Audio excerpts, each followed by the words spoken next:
자, 두 번째, 결국은 크리스천 삶에서 제거해야 하는 코드가 있습니다.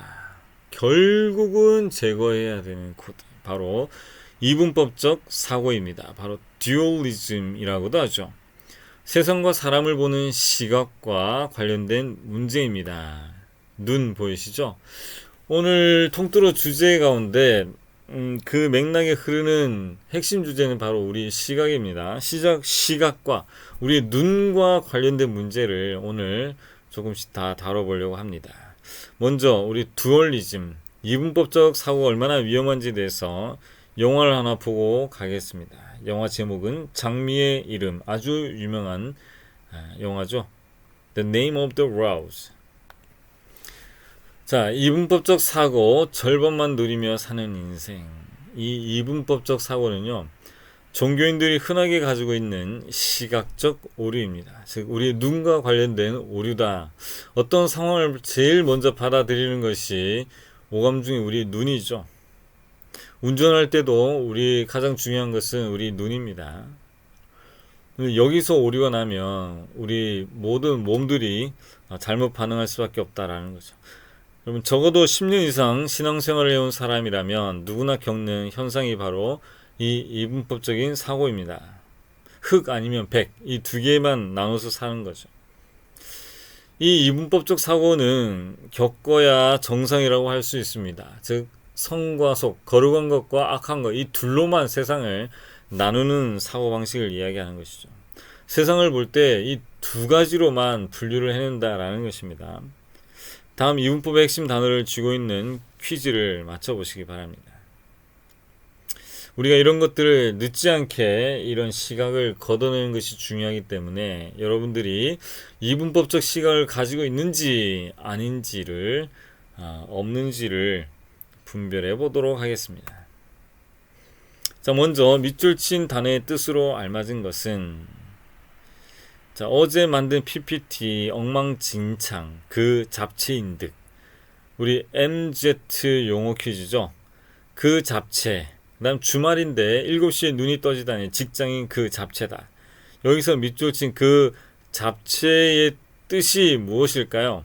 1번 기분 잡쳤음을 뜻하는 말, 2번 그 자체를 뜻하는 요즘 말, 3번 잡다한 생각이 든다는 뜻, 4번 요즘 유행하는 음식. 자, 정답은요? 네, 그렇죠. 바로 그 자체를 뜻하는 요즘 말이 바로 이 잡채입니다. 사진에 아주 잡채가 맛있게 보이죠? 그 잡채.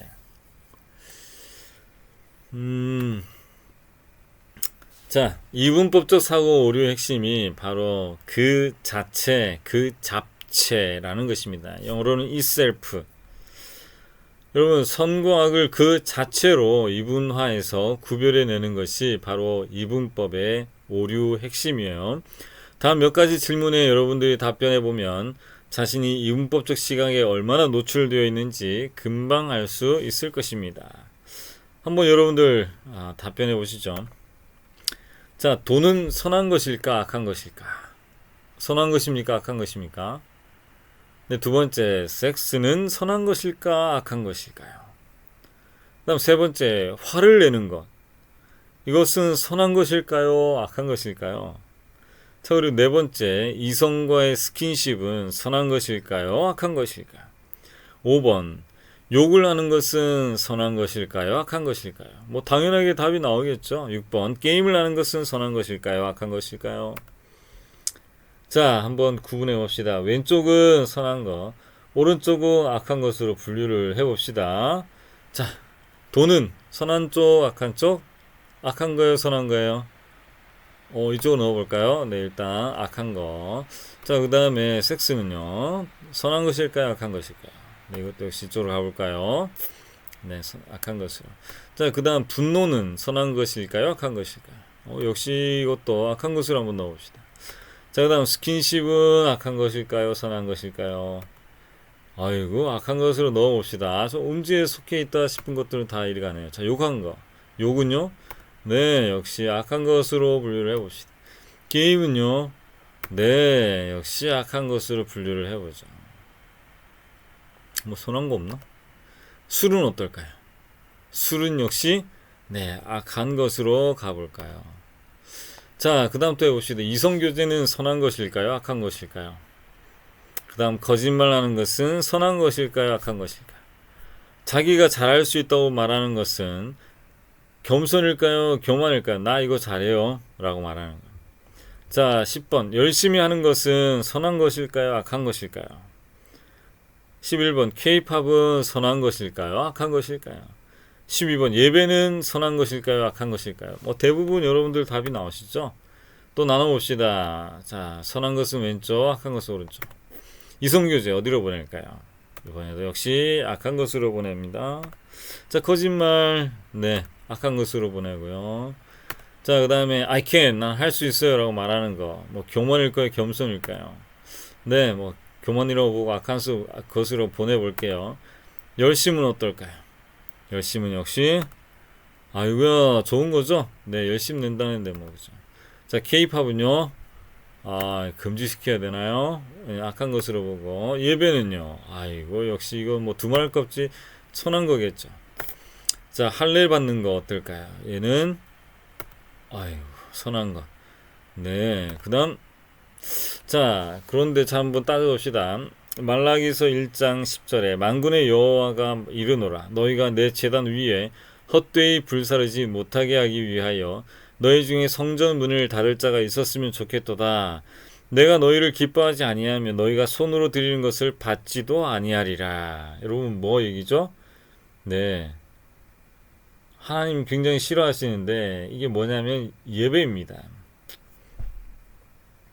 하나님이 누가 좀 내 성전 교회 문을 좀 닫을 사람 있으면 좋겠다. 이거 못하게 하기 위해서.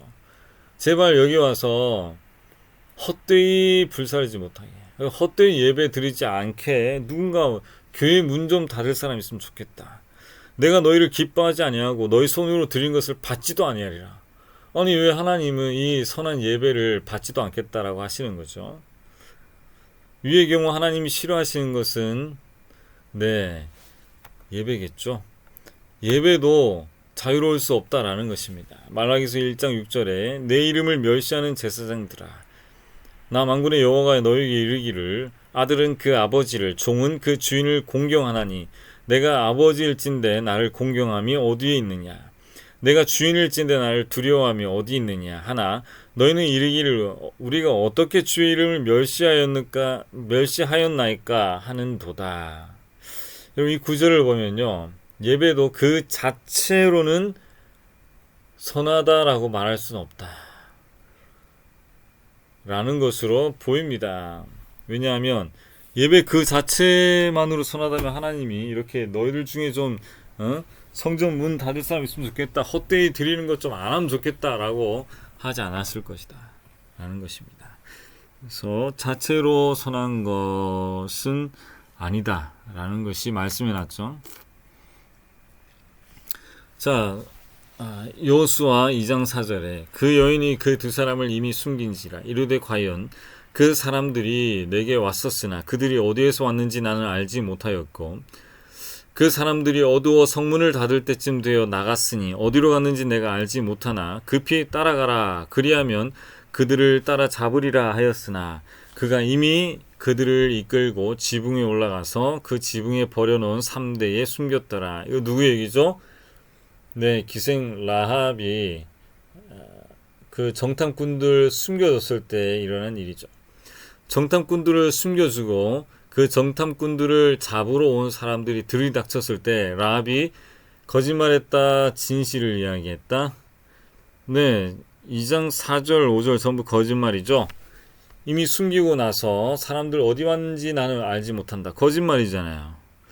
그 사람들이 어두워 성문을 닫을 때쯤 되어 나갔습니까?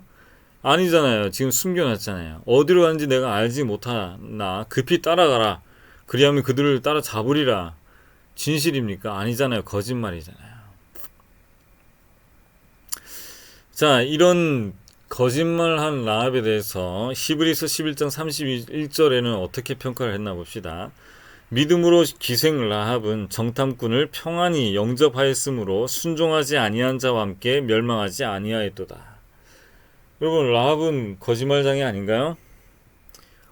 라합은 거짓말을 했지만 히브리서의 평가는 이 사람이 순종하지 아니한 자와 함께 멸망하지 않았다. 이거 믿음으로 기생 라합이 정탐꾼을 평안히 영접했다라고 거짓말쟁이 라합을 이렇게 평을 해놓은 것을 볼 수가 있죠. 그렇다면 이 거짓말은 선한 것일까요? 악한 것일까요? 그 자체로 평가할 수는 없겠다라는 것이죠. 좀 논란이 되긴 하겠네요. 요한복음 2장 15절 노끈으로 채찍을 만들어 양과 소를 모두 성전에서 몰아내시고 돈 받고 주는 사람들의 돈을 쏟아버리시며 그들의 상을 둘러 엎으셨다. 네, 이것은 예수님이 성전에서 장사하는 사람들의 상을 둘러 엎으시고 채찍 만들어서 막 상 둘러 엎고 채찍질 하시는 그 장면이죠. 예수님은 이때 화가 나셨다 안 나셨다? 네, 웃는 얼굴로 막 이렇게 차분하게 엎으시진 않았을 것 같아요. 그때 울그럭불그럭 하면서 굉장히 화가 나셔가지고 이렇게 하시는 장면이 연상이 됩니다.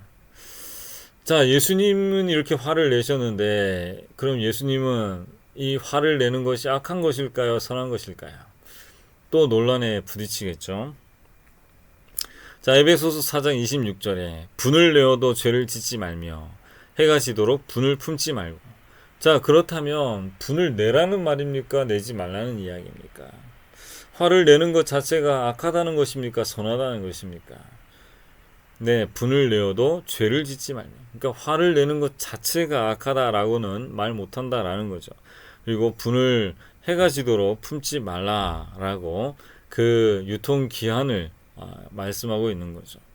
이렇게 화를 내는 예수님과 에베소에 편지를 보낸 사도 바울은 과연 죄인일까요? 아닐까요? 그럼 화를 내는 것 자체에 대해서 예수님과 사도 바울은 어떤 견해를 가지고 있었을까요? 자, 다음 마태복음 3장 7절입니다. 요한이 많은 바리새인과 사두개인이 세례 베푸는 데 오는 것을 보고 이르시되 독사의 자식들아 누가 너희를 가르쳐 임박한 진노를 피하라 하더냐. 자, 마태복음 12장 34절에 독사의 자식들아 너희는 악하니 어떻게 선한 말을 할 수 있느냐. 이는 마음에 가득한 것을 입으로 말함이라. 위에 거는 세례 요한, 즉 침례 요한이 이 사두개인들, 바리새인들 에게 한 심한 말이고요.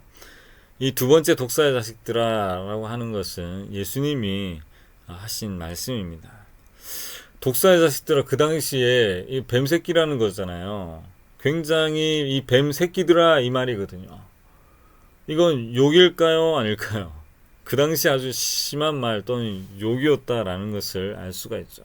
그럼 욕하는 것 자체는 악한 것일까요? 선한 것일까요? 예수님이 하셨고 이 세례 요한도 했는데. 자, 사도행전 16장 3절에 바울은 디모데가 자기와 함께 가기를 바랐다. 그래서 바울은 그 지방에 사는 유대 사람들을 생각해서 디모데를 데려다가 할례를 행하였다. 그것은 디모데의 아버지가 그리스 사람이라는 것을 그들이 모두 알고 있었기 때문이다. 자, 이거는 디모데에게는 할례를 행하는 장면이 나옵니다. 갈라디아서 2장 3절에 그러나 나와 함께 있는 헬라인 디도라도 억지로 할례를 받게 아니하였으니. 이번에는 왜 할례를 안 받게 했죠? 할례 그 자체가 선한 것이라면 왜 사도 바울은 이 사람에게는 할례를 받게 하고 이 사람에게는 할례를 받지 않게 했는가라는 것이죠.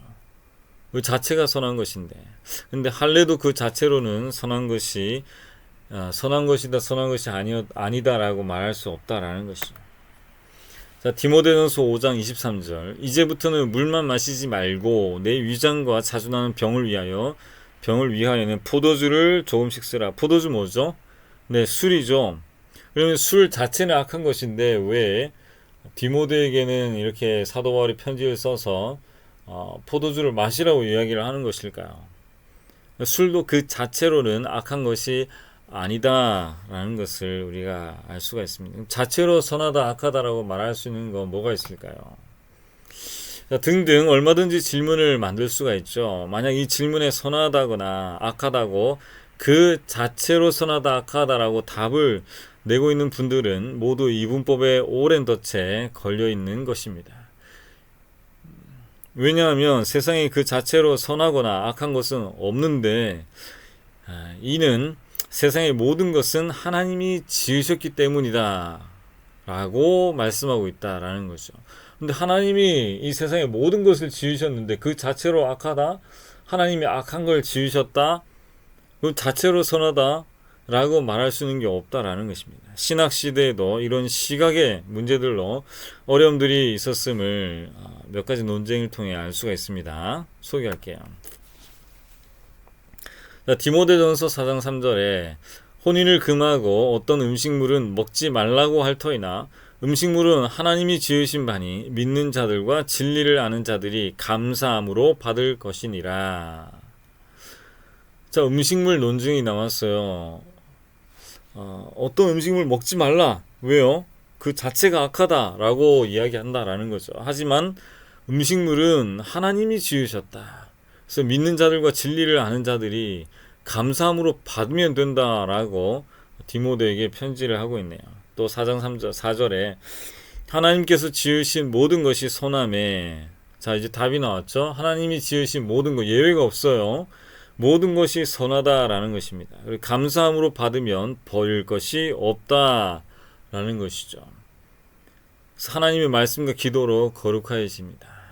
왜 이런 논증이 나왔냐면요. 그 당시 시장에 유통되는 모든 고기, 모든 음식들은 일단 이방 신전에서 로마의 신전에서 전부 절하고 시장에 나온다라는 것입니다.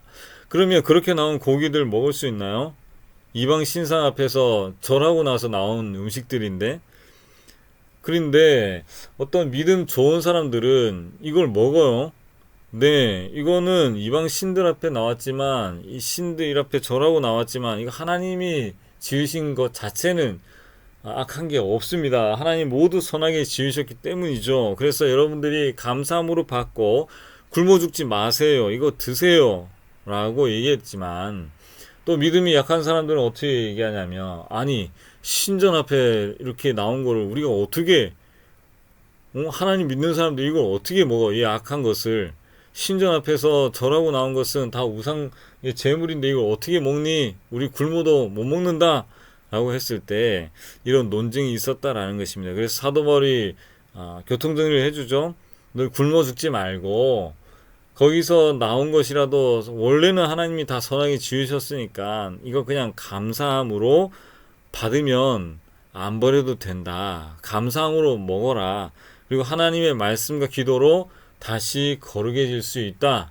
너희가 이거 먹는다고 해서 더러워지는 게 아니다라는 것입니다. 하나님의 말씀과 기도로 거룩해질 수 있다라는 것이죠.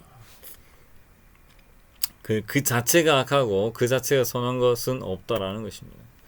자, 이분법적인 사고의 오류는 아주 치명적이다라고 말할 수 있습니다. 왜냐하면 사람과 상황을 보는 시각에 결정적인 영향을 주기 때문이다. 이분법적인 사고를 가지고 있으면요, 사람을 볼 때도 저 사람 선과 속으로 나온단 말입니다.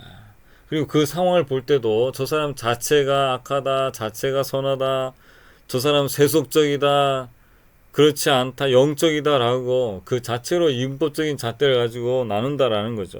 특히 신앙심이 좋을수록, 도덕적으로 본인이 별로 흠이 없는 사람일수록 자신이 어떤 사람을 세속적이다라고 판단했거나 어떤 물건을 세속적이다라고 판단한 것은요, 가차없이 쓰레기통에 버릴 수 있다. 그 사람이 세속적인데 세속적인 사람이 만든 거 가차없어. 나는 아무리 좋아도 다 버려. 아무리 유익해도 다 버려버려요.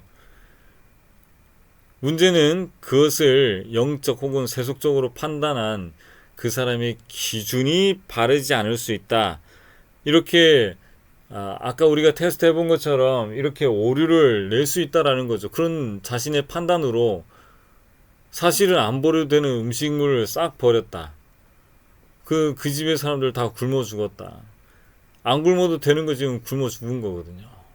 자신이 이걸 세속적이다라고 판단했기 때문에 다 가차없이 버려서 생긴 일이다라는 것입니다. 하지만 문제는 그 사람의 판단 기준이 잘못된 것이지 그 음식 자체는 사실은 감사하고 먹으면 버릴 것이 없는 것인데도 불구하고 하나님이 지으실 때 모든 것은 선하게 지으셨음에도 불구하고 내가 이분법적인 시각 때문에 이것은 세속적이다라고 판단해서 버렸을 뿐이지 사실은 안 버려도 될 것을 버리는 일들이 많다라는 거죠.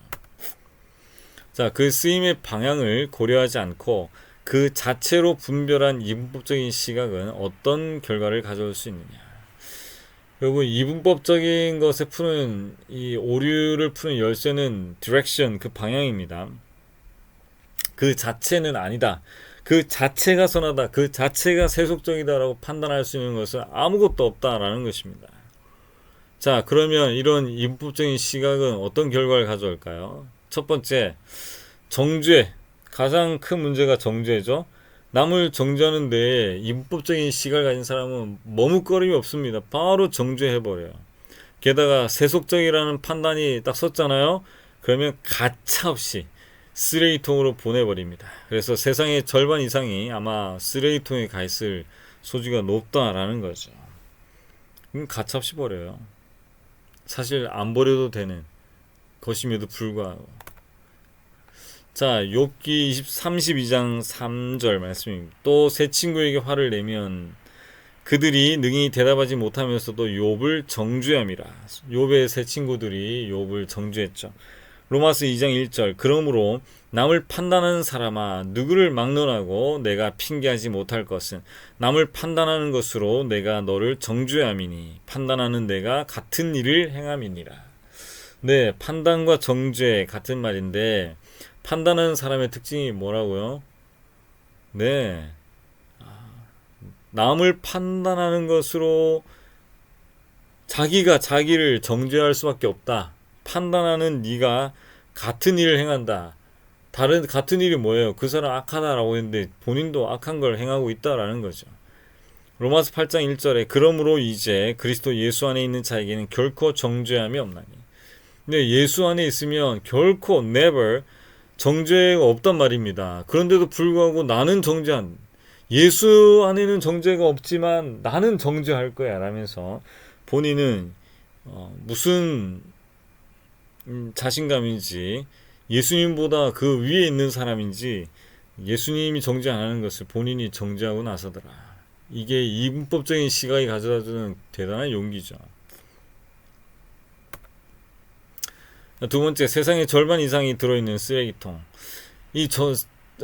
두얼리즘, 즉 이분법적인 시각을 가진 사람은요, 다른 사람을 정죄하는 것을 지나서 자신이 세속적이라고 판단한 사람, 그리고 그 사람이 만든 어떤 것도 인정하지 않습니다. 사용 자체를 거부해버리죠. 결국 하나님이 주신 것도 사용하지 못하고 자기만의 절반 세상에 갇혀 살아가게 되는 것이죠. 기꺼이 세상에 있는 절반만 누리며 살게 됩니다. 난 이 세상에 절반 없어도 돼 라면서 살아간다라는 거죠. Is it okay? 괜찮습니까? 물에 빠진 사람 예화를 하나 들려드릴게요.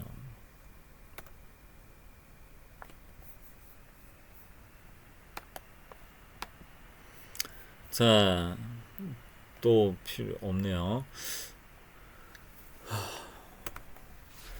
네, 물에 빠진 사람이 있는데요. 이 물에 빠진 사람이 물에 빠져서 기도를 합니다. 하나님, 저 좀 살려주세요. 하나님, 저 물에 빠져서 곧 죽게 돼요. 하나님, 저 좀 살려주세요. 라고 기도를 했어요. 그런데 이 사람이 결국 죽어서 하나님 앞에 오게 됩니다. 그리고 나서 하나님 앞에 따졌죠. 하나님, 왜 제가 그때 물에 빠져서 살려달라고 기도를 했는데 저를 안 구해 주셨나요? 제가 왜 죽어서 이렇게 와야만 되나요? 라고 하나님 앞에 따지니까 하나님, 얘야, 너 무슨 말 하니? 너 기도할 때 내가 작은 배 하나 이렇게 보내줬지? 네, 보내줬죠. 근데 왜 그 사람들의 도움을 안 받았니? 근데 그 사람들은 내가 원하는 그 기도 응답이 아니란 말이에요. 나는 하나님이 직접 천사들을 보내셔서 하늘에 있는 그 동아줄을 내려다가 나를 살려주셔야 했는데 그래야 내가 살았을 텐데 그 두 사람 하나님 방법 아니잖아요. 아닌데 그 두 사람 내가 보낸 거 맞는데 너는 그 두 사람을 무시했지 않느냐. 그리고 또 내가 그 사람들만 보낸 거 아니잖아. 좀 있다가 어떤 거 왔어. 큰 배 또 왔잖아. 그래서 큰 배가 와서 너 구해주려고 했는데 아니에요. 저는 아니에요. 저는 하나님이 응답하셔서 하늘에 있는 동아줄이 내려와야만 돼요. 그냥 지나가세요. 라고 해서 지나갔잖아. 너 그 사람들 도움 왜 안 받았어? 아니라고 했잖아요. 하나님, 저는 하늘에서 하나님이 천군 보내서 그 동아줄을 내려주셔야 한다고 했잖아요.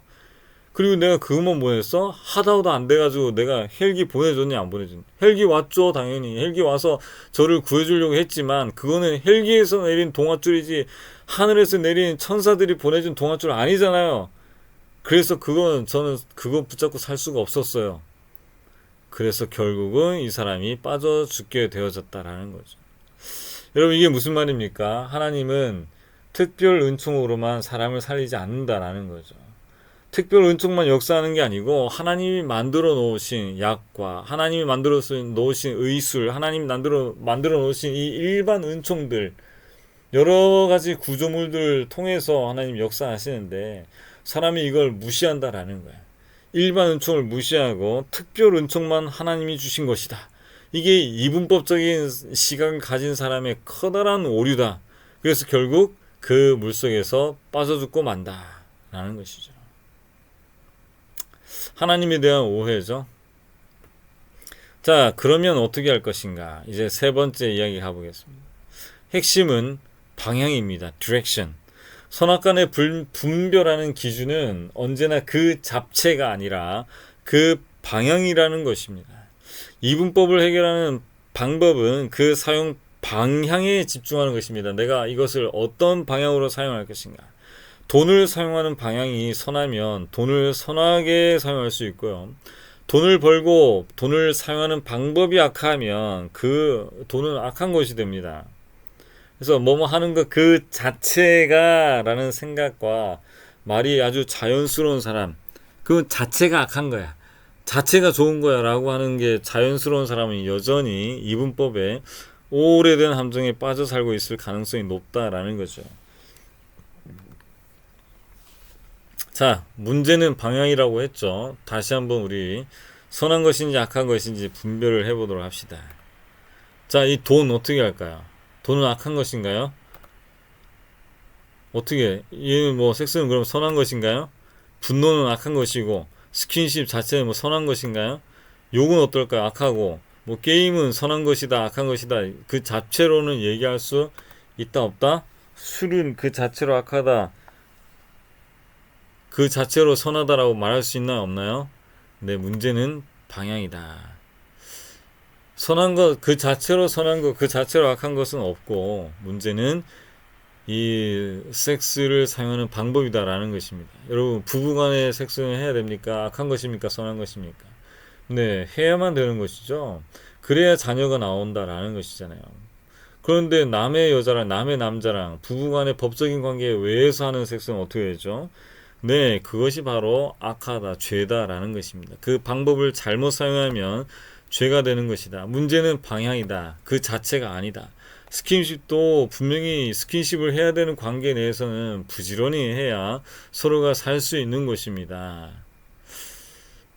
하지만 그 스킨십의 방향이 잘못되면 그것은 이제 죄로 가는 것이 되죠. 게임도 마찬가지입니다. 그 자체로 악하다라고 이야기할 수 없습니다. 우리 늘 모이면 뭐합니까? 게임 하잖아요. 근데 그 게임 자체가 악하다라고 말할 수 있나라는 것이죠. 자, 돈은 어때요? 자체로 악합니까? 자체로 선합니까? 네, 이것도 역시 그 방향이 결정하는 것이지 돈을 어떻게 벌고 어떻게 쓰느냐로 결정하는 것이지 돈을 사랑함이 만하게 뿌리다라는 것이지 돈 자체가 아니다라는 것입니다. 분노 역시 화내는 것 자체가 악하다라고 할 수 없다라는 것입니다. 여러분, 이거 한 10년 정도 화내는 것 안 해본 사람은요 느낄 수 있습니다. 저도 그렇게 해봤거든요. 10년 정도는 진짜 화를 1도 안 내봤어요. 근데 어떻게 되냐면요, 화를 내는 사람을 만나면 바로 정죄가 갑니다. 저 사람 화내네, 하나님 앞에서 악하네 라고 할 수 있죠. 게다가 어떤 또 오류가 생기냐면요, 하나님이 분노하시는 거 있습니까 없습니까? 네, 예수님처럼 그렇게 하실 수 있잖아요. 그런데도 불구하고 하나님이 분노하심에도 나는 멀뚱멀뚱 쳐다보고 있어요. 하나님과 절대 공감할 수 없는 사람이 된다라는 것입니다. 하나님이 분노하시면 나도 같이 분노해야 되잖아요. 하나님이 기뻐하시면 나도 같이 기뻐해야 되잖아요. 그런데 하나님이 분노하셔도 나는 화를 내면 안 돼 라고 하면서 화를 내지 않는다. 하나님과 공감하지 않는다. 물론 화를 내고 나서 하나님 앞에 회개해야죠. 그리고 방향이 잘못된 거 다 회개해야죠. 하나님과 상관없이 내가 그냥 화내서 성질낸 거 회개해야죠. 그것을 화내고 회개해야 될 때 회개하는 사람은요, 나는 의인이라고 착각 안 하고 살아갈 수 있는 장점도 있더라 라는 거죠. 욕은 어떻습니까? 네, 욕 자체가 악하다, 욕 안 하는 것 자체가 선하다, 그렇게 이야기할 수 없다라는 것입니다. 독사의 자식들아, 예수님이 했던 욕이죠. 자, 술. 네, 아까 포도주를 조금 쓰라. 그 술 자체가 악하다. 술 입에 대는 것 자체가 악하다라고 할 수 없다라는 겁니다. 그 방향이 나의 탐욕을 위한 것인지 아니면 약을 위해서 쓰는 것인지 그 방향이 결정하는 거다라는 거죠. 자, 또 한번 나눠봅시다. 이성교제, 선한 겁니까? 악한 겁니까? 거짓말은요? I can, 할 수 있다라고 얘기하는 거 뭐 교만입니까? 겸손입니까? 열심 내는 거 선한 겁니까? 악한 겁니까? 근데 K-팝은요, 그 자체로 악하다, 선하다 분류할 수 있나요? 예배는요, 예배만 드리면 무조건 선하다, 그리고 할례 받는 거 역시 무조건 선하다 라고 말할 수 있는 게 아니다라는 거죠. 이성교제도 네, 방향이 결정한다. 어떻게 이성교제를 하느냐에 따라서 그 자체가 악한 게 아니라 무조건 못하게 하는 것이 아니라 그 방향이 섹슈얼하게 가느냐 그렇지 않게 가느냐, 그 나이에 그게 맞느냐 아니냐로 결정해야 된다라는 거죠. 아닌 것은 회개해야죠. 자, 내가 할 수 있습니다 라고 이야기하는 것 자체가 교만한 게 아닙니다. 오히려 이게 겸손할 수가 있어요. 그런데 마음이 교만한데 이렇게 이야기하면 그거 역시 교만할 수 있겠죠. 하지만 옛날에는 나는 할 수 있어요 라고 얘기하거나 나는 못합니다 라고 얘기하는 것이 겸손의 어떤 상징처럼 되어 있는데 그렇지 않다라는 것입니다. 자, 예배도 역시 하나님께서 싫어하시는 예배가 있더라. 예배 자체가 무조건 하나님 기쁨이 되는 게 아니더라 라는 것입니다. 거짓말 역시 마찬가지고요. 네, 하나님 앞에서 거짓말 정당화할 수 있을까요? 물론 거짓말 1도 안 해본 사람이라면 되겠지만 이것이 사람을 살리고 죽이느냐에 따라서 어떻게 사용될 수 있느냐, 네 양심보다 큰 게 사람 살리고 죽이느냐에 따라서 달려있다라는 거죠. 야, 열심도 방향이 결정하죠. 악을 위한 열심도 열심이잖아요. 무조건 열심 낸다고 좋아하는 게 아니잖아요. 그죠? 그래서 그 열심도 방향에 따라서 선과 악으로 갈릴 수 있다. K-팝도 역시 잘 사용하면 하나님 앞에서 선하게 사용될 수 있지, 그 자체가 악하다 금지시키면 될 일이 아니다라는 것입니다. 할례도 역시 마찬가지죠. 할례도 누구에게는 행하고 누구에게는 전략적으로 행하지 않는 일 할 수 있다. 이 자체가 선하다, 무조건 해야 된다라고 하는 거 아니다라는 것입니다. 자, 크리스천 코딩. 그러면 이분법적 시각에서 빠져나오지 못하면 어떤 삶을 살게 될까요? 첫 번째, 눈총이 있습니다. 여러분, 눈에도 총이 있다라는 걸 알고 계십니까? 사람이 육체적 폭력이나 언어 폭력에만 죽어 넘어가는 것이 아니에요. 시각 폭력에도 죽어 나갈 수 있다. 그것이 바로 눈의 총, 바로 눈총의 힘입니다. 이분법적 시각으로 사는 사람들은 늘 정죄를 기본 옵션으로 가지고 살아갈 수밖에 없어요. 세상의 절반은 그 자체가 세속적으로 보이기 때문입니다. 일단 남을 정죄하는 것은 그 반대에 있는 자신, 즉 정죄를 안 받는 쪽에 있는 내 자신을 나는 옳게 사는 사람이다 라는 인식을 주기 때문에 삶에 지치지 않는 재미를 줍니다. 남을 정죄하는 행동 자체가 사실은 사람에게 적지 않은 희열을 줘요. 저 사람 악하다 막 정죄할 때 이상하게 나는 반대편에 있다는 희열이 생겨나기도 한다라는 것입니다. 이거 제가 다 해봐서 이미 겪어봐서 아는 맛이죠. 여러분, 하나님 앞에 은혜를 받으면요, 사람의 눈이 확 뜨입니다. 그러면 평소에 악한 것, 그 다음에 선한 것 분류를 못하고 살다가 혹시 햇빛이 쫙 들어오면은 여기 공기 중에 있는 오염 물질이 보인단 말입니다. 먼지가 보인단 말이에요. 그치? 하나님 앞에 은혜 받을 눈부터 밝아지기 때문에 어떤 것이 선한 것인지 어떤 것이 악한 것인지 마음속에서 이게 구분이 된다는 거예요. 처음 구분될 때는 네, 그 자체로 구분되는 것이 맞습니다. 그 자체로 악하게 보이고 그 자체로 선하게 보여요. 하지만 이것으로 절반만 살아갈 수밖에 없다. 절반의 것만 선하고 절반의 것만 섭취하고 절반의 것만 취하고 절반의 것만 인정하고 나머지 다 죽인단 말입니다. 그래서 다른 사람을 기본 이 세속에 속한 사람들을 정죄할 수밖에 없어요. 근데 정죄가 얼마나 오만한 일인지, 얼마나 그 정죄 자체가 하나님 자리에 앉는 위험한 일인지를 모르고 그냥 하게 되어져 있습니다. 그래서 이것이 많이 구분되면 구분될수록 정죄를 하면 살아갈 수밖에 없다. 저도 이 정죄가 굉장히 이분법적으로 갈라질 때 굉장히 정죄가 아이러니하게 힘들었습니다. 아니, 내가 다른 사람 악하게 보이고 무엇이 선하게 보이긴 하는데 그 행동이 악하게 보이면 바로 정죄가 나오냐. 어디 하나님 앞에서 저럴 수 있느냐. 예를 들면요. 어느 정도 구별되냐면 그 사람이 땅에 침을 벗는까지 다 걸려요. 눈이 밝아지면 그 사람이 횡단보도를 무단횡단 하잖아요. 그것까지 정죄가 다 걸립니다. 그리고 뭐 불법 유턴 못하죠. 그런데 운전을 하다 보면요.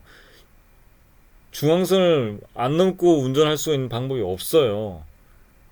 그러면 세상 밖으로 나가야 됩니다. 그러면 그 사람들 다 정지하고 나는 어떻게 할까요? 중앙선 침범해야 되는데. 네, 그러면 뭐 나도 같이 정죄해야 되는 거죠. 그렇게 자기 자신까지 정죄에 집어넣는 사람은 양심적인 사람입니다. 거기서 빨리 빠져나올 수가 있어요. 정죄를 하기 시작하면요, 세상에 정죄 속에 안 들어온 사람이 없을 만큼 정죄를 칼같이 해야 돼요.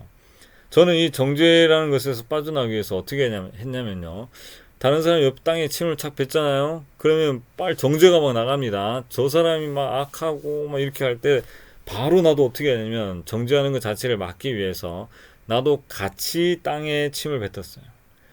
저 사람이 무단횡단한 것 때문에 막 정죄가 올라오잖아요. 그러면 나도 그 정죄를 안 하기 위해서 똑같은 사람을 만들었다라는 것입니다. 똑같이 무단횡단. 그 사람이 유턴하는 거 보면 불법 유턴하잖아요. 그럼 또 막 정죄가 일어나요. 그러면 나도 어떻게 하냐면 정죄가 감지되는 순간 나도 바로 불법 유턴 해버립니다. 왜요? 같은 상황을 만들어 놓으면 저 사람이나 나랑 다를 게 없다라고 했을 때는 정죄를 멈추거든요. 사람이 그래요. 그 사람이 범죄하는 것 때문에 내가 정죄한다면 왜 정죄하는 것보다 같이 범죄하는 그렇게 큰 뭐 죽이고 살리는 문제가 아니고서는 같이 이 흙탕물 묻는 걸 선택하느냐? 왜냐하면 정죄하는 것 자체가 더 크기 때문에 그래요. 하나님 앞에서 더 큰 악이라는 거죠. 왜 그럴까요? 정죄는요, 의로움에서 나가는 거거든요. 내가 다른 사람을 정죄한다는 말은 내 속에 일단 의로움을 내가 인정했다는 말이에요. 그런데 세상에 의로우신 분이 한 분밖에 없잖아요. 하나님밖에 없단 말입니다.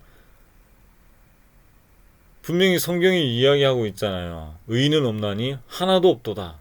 세상에 의인은 없는 게 하나님 말인데 내가 의인이란 말은 내가 지금 하나님 거짓말하고 있지 마세요. 나 의인인데 왜 하나님 나를 무시합니까? 라고 하는 말이에요. 하나님 거짓말하고 계십니다. 라고 하는 말이거든요. 그래서 여러분 정죄는 심판자의 자리에서 나온다. 의로운 자리에서 나온다라는 것입니다. 내가 다른 사람 심판하는 거란 말입니다. 내가 그러면 감히 하나님 자리에 올라가느냐? 그게 더 큰 죄죠. 내가 감히 나는 누군데 하나님이 만들어 놓으신 저 사람들을 나는 누구길래 내가 다 심판하고 있느냐는 거죠. 내 속에 무슨 의로움이 있느냐는 거죠. 내가 내 속에 뭔가 구원받을 만한 건덕지가 있어서 구원받았다라고 이야기하는 것과 다를 것이 없거든요. 커다란 오만이자 착각이자 교만이잖아요. 이거 안 하는 게 지금 그 사람이랑 같이 흙탕물에 빠지는 것보다 이거 안 하는 게 더 하나님 앞에 옳단 말입니다. 하나님 자리에 앉지 않는 것이 더 큰 악을 줄이는 거란 말이에요. 그래서 저는 그것을 알게 된 순간에 모든 사람을 내가 정죄 속에 다 집어넣겠다. 예외가 없어요. 나까지 다 집어넣어야 그 정죄가 끝납니다. 그렇게 해서 그 정죄 가운데 빠져나온 적이 있다. 이렇게 이분법적인 시각을 가진 사람들에게 청소년들과 청년들은 성스럽게 보일까요? 이분법적인 시각을 가진 사람 앞에 청소년들이 세속적으로 보일까요? 성스럽게 보일까요? 아니죠. 그들의 발달 단계가요, 성스러울 수가 없어요. 무조건 100% 세속적입니다. 그러면 이 사람들, 이 청소년들, 청년들을 전부 세속적인 눈으로, 쟤네들은 세속적이다라고 보는데 그 사람들 사랑이 가능합니까? 그러면 이분법적인 시각을 가진 사람들이 이렇게 세속적으로밖에 보이지 않는 청소년들과 청년들을 볼 때 어떻게 대하느냐는 거죠. 이 사람들이 선택하는 건요, 세속적으로 보이지만 내가 세속적이지만 하나님 사랑으로 내가 너를 덮을게, 이렇게 나온다는 거죠. 극복이 됩니다. 막 아니거든요. 그 사람이 보는 이 이분법적인 시각을 버려야 되는 거거든요. 왜냐하면 판단 기준 시각이 지금 틀려 먹었단 말이에요. 세속적인데 사랑으로 덮어서 극복하는 방법을 택한다. 아니거든요. 걔네들은 세속적인 그 자체가 세속적인 게 아니란 말이에요. 사랑을 선택했지만 눈에서 나가는 정죄는 어떻게 감출 수가 없을 거예요. 물론 아이들도 그걸 모를 리가 없습니다. 아, 저 사람한테 가면 내가 정죄를 받는구나. 예수님한테 가면 정죄함이 없다고 했는데 저 사람은 나를 정죄하네.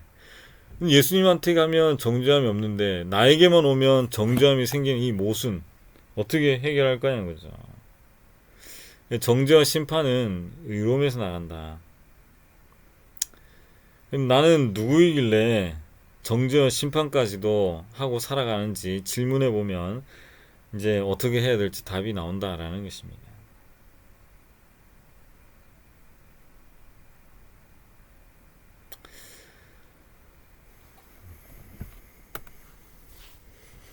자, 세상의 절반만 누리며 사는 삶을 이제 눈총 다음에 오류가 나는 거죠. 세상을 보는 눈이 이분법적이면 세상을 사는 삶도 이분법적일 수밖에 없어요. 예를 들어서 돈 그 자체가 악하다라고 판단했을 경우에 어떻게 될까요? 돈을 필요로 하는 것 자체가 돈에 욕심 있는 것이다라고 생각을 해서 돈의 필요를 무시해 버립니다. 비현실적으로 살아가게 될 가능성이 있습니다. 또 겉으로는 돈에 욕심이 없어요라고 척만하고 또 이면으로는 돈의 노예로 살아가는 이중적인 삶도 많이 등장하게 됩니다. 그래서 이 이중적인 삶을 많이 살게 되더라. 안타까운 일이죠. 때에 맞는 삶이 아니라 상황에 맞지 않는 고집스러운 삶을 살게 된다라는 것입니다. 이것이 이제 아기를 씻은 물을 버릴 때 아기까지 함께 버리는 실수를 하게 된다라는 거죠. 아기를 씻었으면 그 물만 버리면 되는데 같이 아기까지 버리면 얼마나 안타깝겠습니까? 그래서 이분법적으로 걸러내요. 사람 자체를 막 걸러냅니다. 저 사람은 세속적인 사람, 세속적인 사람으로 판단 났으면 저 사람이 하는 모든 것 다 세속적인 거야, 다 버려. 난리 나는 거죠. 일반 은총 아무리 봐도 본인이 난 특별 은총만 고집합니다 이러면 어쩔 수 없는 거거든요. 그 사람은 세상의 절반만 가지고 살아가는 거예요. 그래서 그 사람이 세속적이라고 판단될 때에는 그 사람이 만든 어떤 것도 좋게 보이지 않아서 그 실효성과 상관없이 버리는 것에 주저함이 없다라는 것이죠. 그럼 잘 버렸느냐, 자기가 잘 판단해서 정말 버릴 것을 버렸느냐, 그게 아니라는 거죠. 일반 은총 다 버려. 하나님의 특별 은총만 인정하는 겁니다. 그러면 사람이 몸자 아파서 누우면요, 약 싹 버리고 병원 가는 거 하지만 무조건 기도로 나. 하나님이 주신 일반 은총 사용해야 되는 거거든요. 우리에게 주신 약, 좋은 의사, 좋은 의료기술 전부 하나님 주신 일반 은총이잖아요. 이것이랑 또 기도하는 거 병행해야죠. 근데 그거 하지 않고 싹 버리고 무조건 하나님 나를 치료해 주셔야 된다. 약도 소용없어, 의사도 안 써. 이렇게 나갈 이 오류가 있다라는 거죠. 그러다가 사람 많이 죽어나가는 거죠. 그 자체가 주는 위험입니다. 그 실효성을 따져보지도 않는 허점이 있죠. 아무리 중요하면 뭐해, 아무리 잘하면 뭐해, 저 사람 세속적이야, 버려. 근데 그걸 세속적으로 판단한 자기의 판단이 잘못되었을 수 있다. 그러면 엄한 걸 버려가지고 굉장한 공동체가 굉장한 위험에 빠질 수 있다라는 것입니다. 본인도 마찬가지죠. 자, 그런데 이분법적 사고가 주는 유익도 있어요. 다 안 좋은 것만 있지 않습니다. 그 유익이 뭐냐? 바로 식지 않는 열심이다. 여러분, 세상의 절반만 선택해서 살아도 되면 그것만 가지고 좀 열심히 살아도 되잖아요. 열심히 식지를 않아요. 지치지 않는 체력을 가지고 있습니다. 지치는 일이 거의 없어요. 그래서 어떤 이들에게 이 이분법적인 사고를 빼는 게 과연 이 조직을 위해서, 그 사람을 위해서 맞는가라는 고민을 하게 된다라는 것입니다. 왜냐하면 이분법적인 사고를 빼면요, 역시 세상을 다 살아야 되기 때문에 그 힘이 빠질 수밖에 없어요. 지칠 수밖에 없다라는 거죠. 그런데 이분법적인 사고가 안 빠진 사람은 굉장히 절반만 살면 되니까 거의 지치지 않는 열심을 보여줄 수 있다. 하지만 한 가지 확실한 것은 지금 좀 열심히 있더라도 언젠가는 이분법적인 시각을 빼야 정상적인 삶을 살 수 있다라는 것입니다. 지금은 좀 신나죠. 다른 사람 막 정죄하고 나는 의로운 편에 서 있고 하니까 그 사람이 아무리 좋은 거 만들어내도 다 버리고 무슨 굉장한 자신감에 살아가죠. 이게 희열을 느끼면서 사는 거거든요. 그런데 또 지치지도 않아요. 굉장한 열심으로 살아가잖아요. 그런데 언젠가는 이 이분법적인 시각을 빼줘야 된다. 사람을 사랑하고 살리고 섬기는 일을 하는 사람들에게는 이 이분법적인 시각을 빼는 게 필수입니다. 이분법적인 시각 앞에서 수많은 청소년들과 청년들이 나한테 정죄를 당하고 눈총에 맞아 죽어 넘어가기 쉽기 때문입니다. 살리는 거 물 건너간다라는 거죠. 사람 못 살립니다. 이분법적 사고를 가지게 된 사람이 잘 못하는 것이 하나 있어요. 단점이죠. 고린도전서 9장 22절에 약한 자들에게는 내가 약한 자와 같이 된 것은 약한 자들을 얻고자 하며 여러 사람에게 내가 여러 모양이 된 것은 아무쪼록 몇몇 사람들을 구원코자 함이니. 자, 여러 모양이 된다. 여러 사람이 있으니까 그 사람 각자의 모양을 따라서 내 모양을 바꾼다라는 거죠. 그런데 이분법적인 사고를 가진 사람이 이걸 할 수 있느냐? 못한다 라는 거죠. 여러 모양이 되는 것을 잘 못합니다. 그러니까 예를 들면 흰 와이셔츠 입고 수렁에 못 뛰어들어요. 수렁에 청소년이나 뭐 양이 빠졌어요. 그러면 뛰어 들어가서 건져내야 되잖아요. 그런데 자기가 흰 와이셔츠를 입고 있으면 어떻게 된다? 네, 못 뛰어들고 야, 네가 여기까지 와. 여기까지 빠져나오면 그때 손만 좀 잡아가지고 꺼낼 수 있는 거리까지 오면 내가 그때 건져줄게. 그런단 말이죠. 근데 여러분, 자기 자식이 수렁에 늪에 빠져나가 보세요. 그렇게 됩니까? 자기 몸 버릴 거 각오하고 들어가는 거죠. 자기 몸 버려가면서 그 사람의 그 세속적인 모양 못한다라는 것입니다. 약한 자들은 내가 약한 모습으로 가야 되거든요. 그래야 그 사람을 구원할 수 있는데, 그 사람을 얻어야 되는데, 그 사람을 사람을 낚는 어부가 되려면 이것부터 해야 되는데 못한단 말입니다. 저 사람은 세속적이고 나는 영적인 사람이야 라고 한다면, 저 사람과 나는 달라 라고 해버린다면 이건 그냥 하나님 앞에서 거짓말하는 거 동시에 자기에 대해서 너무 모르는 거죠. 이러면 사람 구하는 것은 물 건너간다. 그 사람 모양을 해줘야 되는 건데, 그 사람이 만약에 게임에 빠져서 못 나와요. 내 자식이 게임에 빠져서 못 나와. 그럼 어떻게? 네가 게임을 끊고 나오면 내가 그때 구해줄게 이런단 말이에요. 이분법적인 사람은. 이게 틀려면 그 사람 못 구한단 말이에요. 세월 가도 그 사람 건지는 것은 물 건너가는 거예요. 이래놓고 내가 사람을 살리겠다, 사람을 낚는 어부가 되겠다, 못한단 말입니다. 이게 이분법적인 시각을 가진 사람이 가지고 있는 아킬레스건이에요. 고린도전서 9장 19절, 내가 모든 사람에게서 자유로우나 스스로 모든 사람에게 종이 된 것은 더 많은 사람을 얻고자 함이라.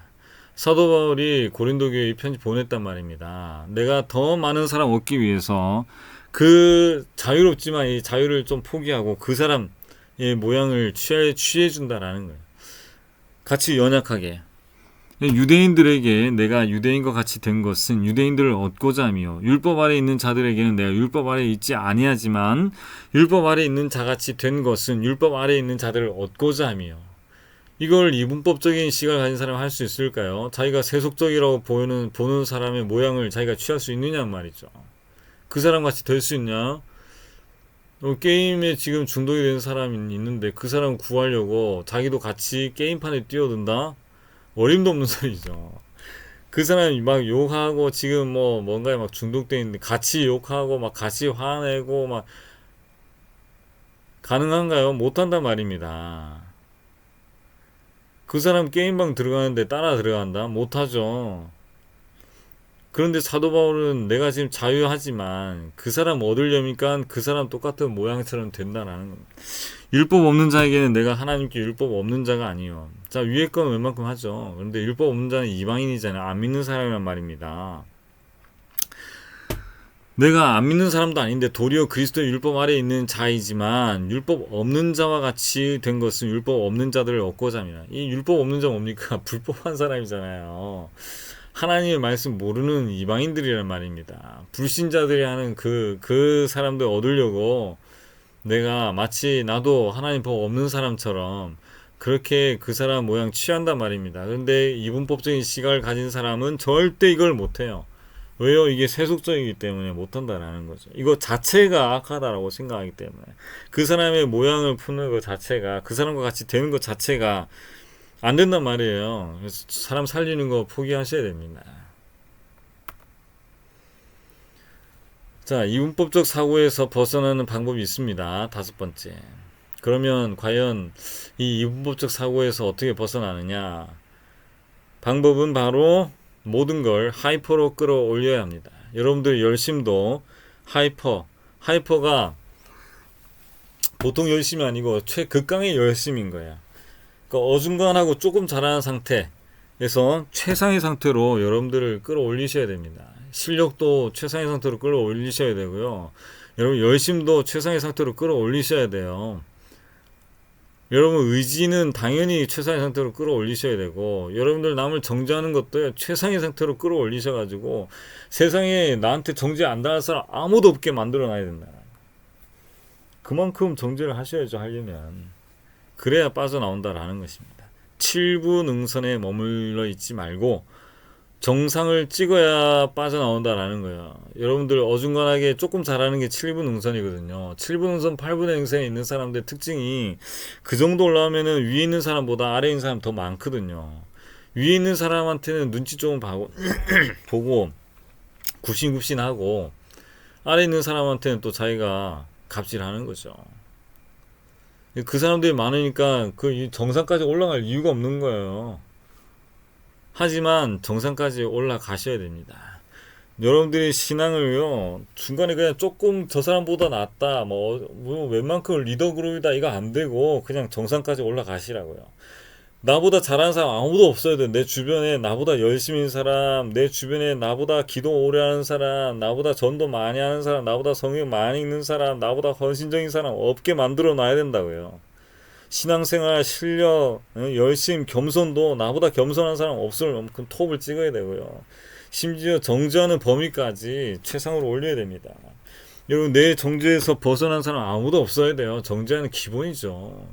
이 정도 할 만큼 정죄하려면 이 정도는 해야죠. 세상에 나도 여기에 포함시키고 내 정죄의 이 안테나에서 빠져나간 사람 아무도 없을 만큼 정죄를 칼같이 하셔야 본인도 빠져나갈 수 있게 된다라는 것입니다.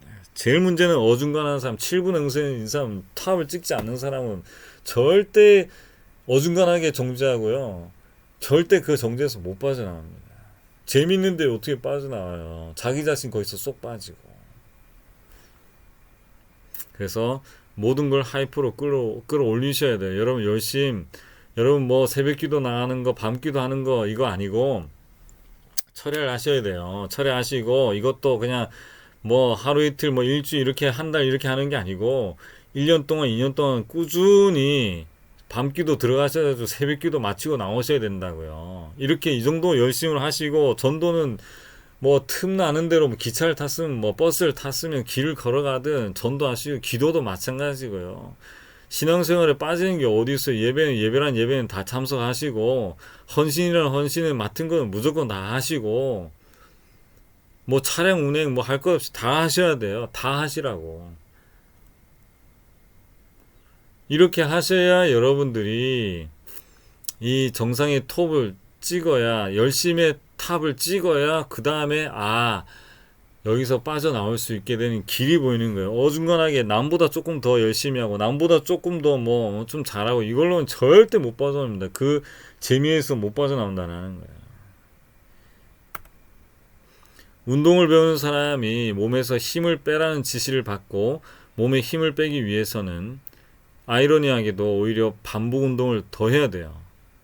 그래야 힘이 빠지는 순간이 옵니다. 분명히 뭐 테니스를 치든 수영을 하든 몸에서 힘 빼라고 요청을 받잖아요.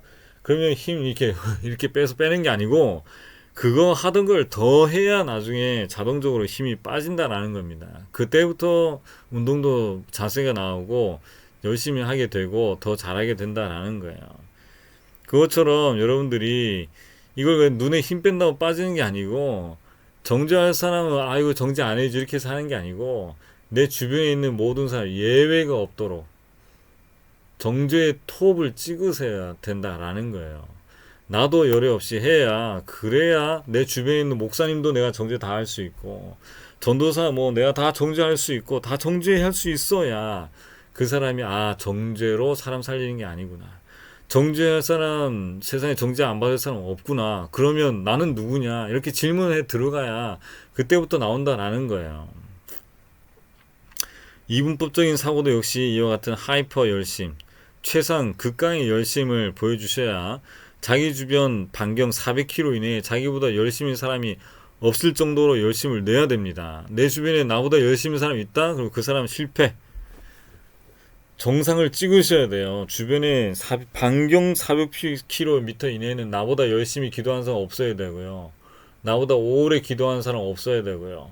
나보다 헌신 많이 하는 사람 없어야 되고 그 시간을 들이는 노력을 들이는 그게 달라야 됩니다. 톱을 찍으셔야 돼요. 정상을 반드시 찍으셔야 됩니다. 사도 바울도 자기가 열심히 지켜오던 율법의 한계를 어떻게 만나고 아무런 미련 없이 은혜로 나갈 수 있었느냐. 바로 사도 바울은 율법의 정상을 찍었거든요. 율법이 요구하는 건 다 행해봤거든요. 그래야 율법이 가지고 있는 한계를 만난다라는 것입니다. 하이퍼 율법주의자로 살아봤기 때문에 이거는 생명을 주는 게 아니구나 라는 것을 깨닫게 되고 은혜로 아무런 미련 없이 은혜로 나아갈 수 있다라는 거죠. 갈라디아서 1장 14절에 내가 내 동족 중 여러 연갑자보다 유대교를 지나치게 믿어 내 조상의 전통에 대하여 더욱 열심히 있었으나 사도 바울이 열심을 나타내는 구절이죠. 주변에 나보다 나이가 많든 뭐 내 선배든 내 스승이든 다 통틀어도 나만큼 열심히 있는 사람 없다 이렇게 돼야 된다라는 것입니다. 더욱 열심히 있었으나 무익하나마 고린도서 12장 1절에 내가 부득불 자랑하노니 주의 환상과 계시를 말하리라. 사도 바울이 자랑 안 하잖아요. 그런데 부득불 자기의 과거에 자신의 신앙생활을 어떻게 했는지를 자랑은 아닌데 다른 사람이 자꾸 자랑이라고 하니까 자랑처럼 늘어놓는 이야기가 있어요. 주의 환상과 계시를 또 필요 없는 거거든요. 자기만 봤을 뿐이지 다른 사람 이해하는데 필요 없지만 이게 진짜 필요했단 말입니다. 왜 부득불 무익한데 왜 이걸 자랑했느냐, 왜 얘기했느냐.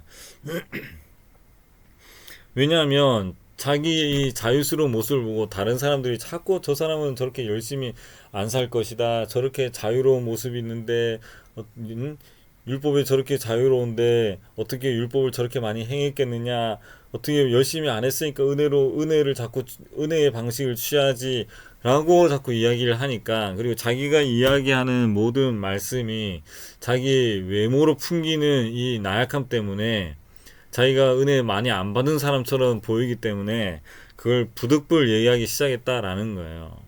그래서 자신이 전하는 복음의 영향력을 실추시키지 않기 위해서 자신의 사도권 변호 및 이전에 어떤 신앙을 해왔는지를 부득불 사도 바울이 말하고 있다라는 것입니다. 그렇게 이야기하자면 저도 그러면 이런 율법적인 사상이 없었느냐 부득불 이야기하자면 저도 당연히 있었죠. 네, 저도 이전에 어떤 신앙생활을 했는지 부득불 조금 말해보면 이렇습니다. 이걸 말하는 이유는요, 이 이분법적 시각을 짚어낼 수 있는 권위가 어디에 있느냐라고 물어봤을 때, 적어도 뭔가의 그 열심의 톱은 그 이분법적 시각을 가진 것도 하이퍼 수준으로 가져봐야 이것도 그 벗어날 수 있거든요. 그래서 그거를 말할 수 있는 어떤 근거로 어떤 신앙생활을 해왔는지 조금 얘기해 보도록 하겠습니다. 물론 지금은 아무런 의미도 없어요. 또 뭐 자랑할 만한 것도 아니다라는 거 먼저 말씀드리고 합니다. 제가 27 정도 됐죠. 27대 이제 교회에 들어가서 살기 위해서 저희 아버님한테 허락을 구했죠. 그래서 저희 아버님은 이제 제가 한번 고집 부리면 꺾을 수 없다라는 걸 아시기 때문에 허락을 해 주셨죠. 그래서 저는 제 짐 간단한 거 싸가지고 저희 교회로 이제 들어가서 거기서 거의 뭐 사찰 청년처럼 살았죠. 예, 살면서 그 뭐 각종 운전이란 운전은 다 하고 모든 예배에 다 참석하고 또 특별한 건 이제 밤 10시가 되면 기도하러 들어가죠. 그래서 철야 기도를 했어요. 밤 10시에 들어가서 저 그 당시에는 이제 제 지정석처럼 있었습니다. 맨 앞좌석 그 맨 왼쪽 자리 구석에 방석 2개를 깔아놓고 물론 의자가 있지만 의자 밑으로 내려와서 이제 그 항상 꿇어 엎드려서 기도를 했죠. 그러려니까 이제 바닥으로 내려와야 했고 바닥에 항상 내려갈 때 이제 제가 항상 두르고 있는 옷도 항상 이제 그 기도 옷처럼 이렇게 준비해서 내려가서 이제 두르고 기도하고 했는데 밤 10시부터 들어가서 막 통성 기도를 해요. 이렇게 통성 기도를 부르짖으면서 하고 한 2-3시간씩 계속 몇 시간씩 계속 기도를 하다가 새벽 기도가 되면 다시 올라와서 새벽 기도를 같이 드리고 또 기도를 합니다. 그래서 오전 8시 정도 되면 뭐 목사님도 올라가시고 다 올라가고 없거든요. 다 나가고 그때 이제 나와서 다시 올라가요. 뭐 밤 10시부터 들어왔으니까 8시까지면 거의 10시간이죠. 10시간 동안 계속 통성으로 부르짖으면서 기도하고 뭐 물론 풀로 다 하지는 못하죠. 하지만 기도하면서 이제 막 그 방언으로 막 기도하고 하면은 적어도 2-3시간 뭐 3-4시간씩은 계속 통성으로 기도할 수 있거든요. 그렇게 기도하고 이제 철야를 계속 하는 거죠. 그거를 월화수목금 토까지 하고 주일은 이제 쉬고 뭐 그렇게 해서 새벽 기도 이렇게 드리고 또 그렇게 해서 제가 이제 10월 달에 결혼을 했으니까 거의 뭐 2-3년 되는 기간 동안을 계속 꾸준히 철야를 했죠. 하루에 10시간씩 그것도 뭐 부서져라 이렇게 막 통성기도로 하는 게 쉽지가 않거든요.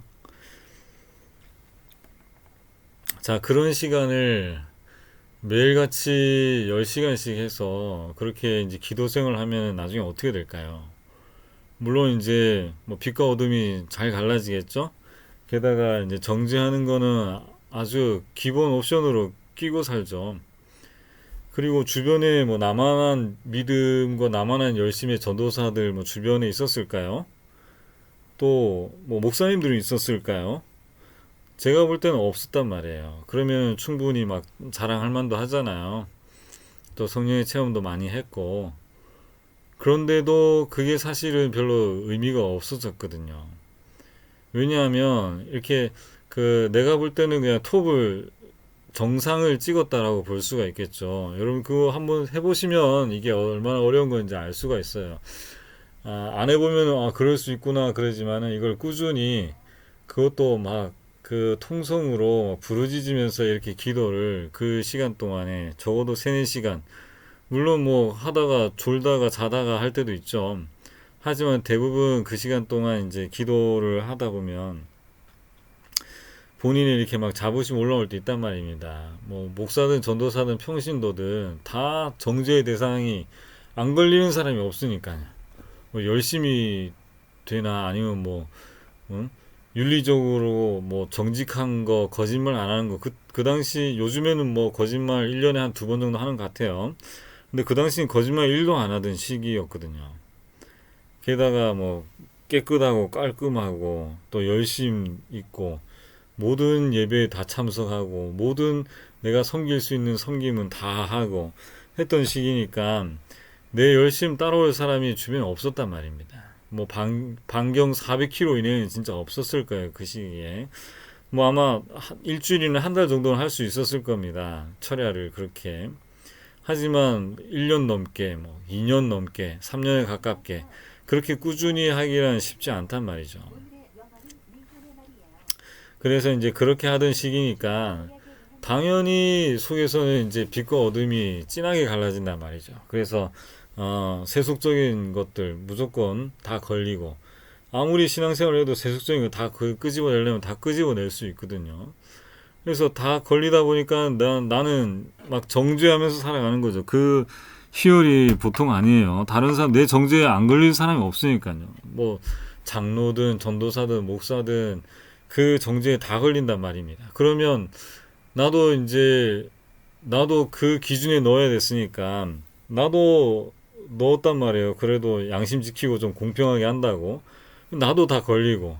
그러면 늘 정죄하는데 나까지도 다 걸리고 아무도 이 정죄에 빠져나갈 사람이 없고 담임 목사님도 내 정죄에 다 걸리는데, 그러면 나는 맞냐, 이게 생각해 보게 되는 거죠.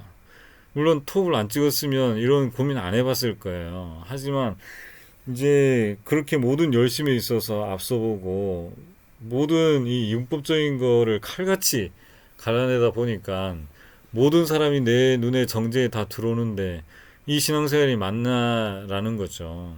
그리고 난 좀 청년이잖아요. 근데 담임 목사님까지도 여기에 다 내 정죄 대상에 다 올라가는데 나는 누굴까? 나는 뭐 하는 사람일까? 그 성경이 이게 맞나? 보니까는 성경을 찾아보면 찾아볼수록 내가 지금 틀린 길 가고 있다라는 걸 깨닫게 된 거죠. 예수 그리스도 안에는 정죄함이 없는데 내 안에 사람들이 들어오면 다 정죄를 받고 살아가니까. 나까지 정죄 대상이 되면은 나는 그러면 어떻게 살아야 되는가? 누구도 이 정죄를 피할 수가 없는 거예요. 그래서 모든 사람이 죄를 범함에 이게 이해가 됐습니다. 그래서 의인은 없나니 하나도 없도다라는 것이 실제로 이제 내가 봐도 없으니까요. 그렇다고 정죄하면서 다 살 수도 없고, 물론 이제 사랑의 힘으로 이렇게 살아가긴 하지만 매 볼 때마다 눈에서 정죄가 일어나기 때문에 이 일어나는 것을 어떻게 뺄까? 그리고 정죄할 때 내가 하나님 자리에 간다라는 것을 깨닫게 되었죠. 왜냐하면 정죄를 한다는 말은 내가 심판관이라는 뜻이거든요. 내 속에 의로움이 자리를 잡고 있다라는 얘기거든요. 즉, 내가 스스로 의롭다라고 인정하고 있는 꼴이었다라는 거죠. 그래서 그 한계에 부딪히면서 내가 지금 하나님 자리에 앉는 거구나. 그래서 오히려 정죄하지 않는 게 오히려 다른 내 정죄에 걸리는 사람에 비해서 오히려 정죄를 하지 않는 게 오히려 더 큰 거다라는 것을 깨닫게 되고, 이제 정죄를 하지 않기로, 차라리 그 사람과 동일한 위치에 가면 내가 정죄를 안 하잖아요. 그래서 아까 뭐 조금 드린 것처럼 어떤 사람이 침을 뱉으면 그것까지도 다 정죄가 됐거든요. 제가 그 당시 할 때는요, 성경에 문법 율법적으로 뭐 피 섞인 거 먹지 말라 그래서 순대 먹는 사람 저도 순대를 안 먹지만 순대 먹는 사람 뭐 바지를 입고 다니는 여성분들 뭐 이런 거 다 정죄의 대상이었거든요. 그래서 세상의 법을 어기는 것까지 다 보였기 때문에 조그만 법이라도 다 어기면 정죄의 대상이었다라는 거죠. 그리고 나니까 세상 사람들 아무도 제 정죄의 레이더망에서 그 빠져나가는 사람이 없더라라는 거죠. 그래서 이게 내가 지금 심판자의 자리, 하나님 자리에 올라와 있고 내가 되게 교만한 거구나라는 것을 깨닫고는 이제 정죄 안 하는 걸 목표로 신앙생활을 하기 시작했죠. 그래서 다른 똑같은 뭐 침 뱉는 사람이 있어 정죄가 나면 나도 바로 그냥 침 땅에다 뱉고 그 사람과 똑같은 모양을 취하기 시작했어요. 그래서 그 사람이 이제 뭐 불법 유턴한다 그러면 또 정죄가 일어난다. 그러면 또 나도 바로 불법 유턴. 그러면 이제 그 사람을 정죄할 내가 이유가 사라지잖아요. 나도 똑같은 사람이기 때문에. 그래서 그런 식으로 해서 그 20대 후반을 그 정죄하는 것과 싸우기 위해서 많이 노력을 했다라는 거죠. 그러므로 이제 다른 사람과 모양을 같이 하는 법을 배우게 되고 내가 차라리 범죄에 같이 욕하고 회개하고 욕 안 하면서 욕하는 사람을 정죄하느니 그 사람이랑 똑같이 나도 욕하는 사람 되고 나도 욕하는 사람이구나 해서 회개하면 나 스스로를 의롭다라고 생각하는 그 착각에서 빠져나올 수 있거든요. 그렇게 하면서 이제 다른 사람의 모양과 내 모양을 맞춰가기 시작했다라는 거였죠. 그래서 뭐 그렇다고 해서 살인한다고 살인을 같이 저지르거나 뭐 이런 거는 절대 하지 않죠. 다만 그 사람에서 그냥 일상적인 일에서 어느 수준에 있어서 내 눈에 다 걸리는 것들, 이런 것들은 이제 동일시 되기 위해서 많이 노력을 했다라는 겁니다. 예를 들면 이런 게 있죠. 제 담임 목사님의 아들이 90년생인데 제가 91학번이었으니까요. 걔가 만약에 8살이면 내가 아마 29 정도 됐으려나? 그때 이제 한참 블리자드에서 스타크래프트라는 게임이 나와서 블리자드에서 나온 게임이 이제 사람들에게 정말 게임 중독에 빠지게 할 만큼 그렇게 이제 힘이 있다라는 것을 제가 발견하고 그 목사님 아들을 아끼는 마음에 목사님 아들한테 너 블리자드에서 나온 스타크래프트 절대 하지 말라라고 이제 명령을 내렸거든요. 제가 그 당시엔 되게 엄격해가지고 얼마나 제가 엄격했냐면요. 그 목사님 아들이 그 당시에 그 자기 또래 여학생을 막 놀리는 걸 보고 내가 이제 아끼는 목사님의 아들이만큼 제 자식처럼 이렇게 대하려고 노력을 했기 때문에 제가 그 아들을 데려다가 엉덩이를 그냥 엄청 세게 막 때리면서 어떻게 얘를 놀릴 수가 있느냐라면서 막 뭐라 해가지고 담임 목사님 아들을 그렇게 이제 혼을 내가지고 올려 보낸 일이 있죠. 그래서 올라갔다가 다시 목사님 가족이 다 내려오더라고요. 그래서 제가 이제 깍듯하게 인사하면서 또 옆에 마침 사탕이 있어서 그 아들한테 쥐어주고 얘가 잘못했으니까 제가 대신 뭐라고 했다라는 것으로 이제 서로 담임 목사님과 눈빛 교환을 하고 그렇게 이제 담임 목사님은 그 아들과 온 가족 가서 바로 그냥 그 외식을 하러 가시더라고요. 밖에 나가서 이제 식사를 하러 가시고 이제 그랬는데 저도 뭐 담임 목사님한테 신뢰가 두터웠으니까요.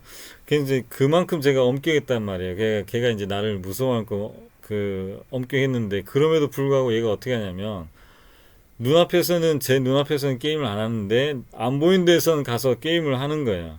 그래서 결국 그 게임을 했더라고. 그래서 아무리 엄격하고 내가 하지 말라고 해도 얘가 보이지 않는 곳에 가서는 하는구나. 본인이 하고 싶은 것은 그렇게 하는구나 라는 것을 알게 되고 이건 내가 실패했다. 아무리 엄격하게 얘기한다고 해서 얘가 안 하는 게 아니구나. 오히려 내 눈앞에서만 안 하지.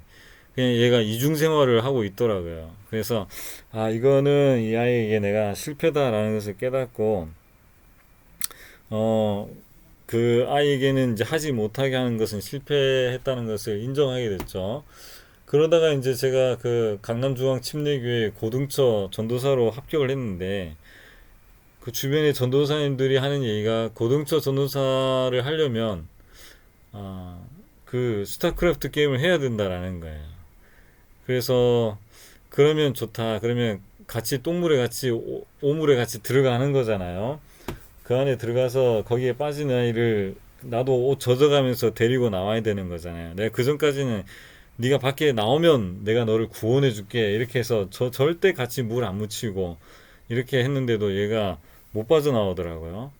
그렇게 해서 이번에는 그러면 나도 그 게임 한번 배워보자라고 해서 그 다른 초등처 전도사님을 그 기숙사에서 불러다가 이 게임 좀 가르쳐 달라 해가지고 그때 게임을 배우고 고등처를 섬기면서 그 아이들을 정죄하지 않고, 네, 그 아이들 하는 곳에 같이 가서 뭐 나 같이 게임은 안 했지만 같이 하는 걸 보고 뭐 아무런 정죄 없이 이렇게 이제 돌아오고 하는 일들을 고등처 사역하면서 했단 말이에요.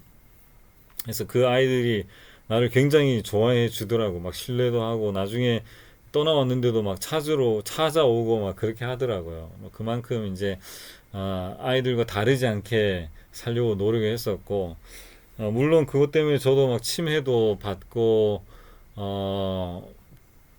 그것으로부터 자유로울 수가 없죠. 하지만 그 아이를 살려보겠다라는 의지하에서 하려면 내 눈앞에서 내가 아는 범위 내에서 그래서 같이 이렇게 빠져나오는 방법을 취하는 걸 선택했다라는 거죠. 그게 이제 이분법이 가져다 주는 함정이었다라는 거죠. 내 눈앞에서만 안 하면 괜찮은 줄 아는데 사실 그렇지 않고 애들이 오히려 이중생활을 하게 되는, 그래서 결국 외식의 길로 가게 되는 더 안 좋은 길을 가는 것을 제가 목격했거든요. 그래서 이거는 이분법적인 시각으로 봐서는 아이들을 절대 살려낼 수 없다. 라는 것을 알고 이제 그런 부분에 있어서는 타협이 아닌 이제 사도 바울의 가르침을 따라서 같은 모양을 취하려고 많이 노력을 했다라는 거죠. 신앙이 없어서 그렇게 한 게 아니고 신앙생활을 이제 극단적으로 이렇게 정상에서 해본 결과 한계를 만나면 그 방법을 택할 수밖에 없다라는 거죠. 왜냐하면 하지 말라고 한다 해가지고 걔가 안 하는 것도 아니고 걔를 살릴 수 있는 방법은 내 눈앞에서 안 하기 때문에 없어진다라는 거죠. 차라리 앞에서 내 눈앞에서 하면서 같이 이것을 인용해 주면서 서로 같이 끊어내려고 같이 노력하는 게 그 아이를 오히려 살려줄 수 있는 방법이 된다라는 것을 그 당시 깨달았죠. 자, 드디어 열심의 정상에 오르면 하나님이 주시는 선물을 받게 됩니다. 톱까지 잡고 정상까지 올라가라는 건요, 8분 응선, 9분 응선, 뭐 7분 응선에 머물지 말고 정상까지 올라가라고 하는 이유가 있어요. 이분법을 가지게 됐다면 진짜 그냥 정상까지 올라가라는 거죠. 누구도 내 이분법에 걸리지 않는 사람이 없게끔. 그러면 그 정상에서 받는 선물이 있거든요. 그 선물이 뭐냐? 바로 한계라는 선물이에요. 내 한계를 만나는 거죠. 내가 정상에 오른 산은 그저 산 하나에 불과하다는 것을 정상에 올라서야 깨닫습니다. 근데 정상에 올라가기 전까지는요, 내가 오르고 있는 산이 굉장히 대단한 산인 줄 알아요. 그리고 이 산 하나가 전부인 줄 안단 말이죠. 그런데 정상에 올라보면, 산에 정말 올라본 사람들 알겠지만 산 밑에 또 봉우리가 있고 또 다른 산이 있고 하다는 것을, 내가 오른 산은 그저 산 하나에 불과하다라는 것을 정상에서 배운다라는 것입니다.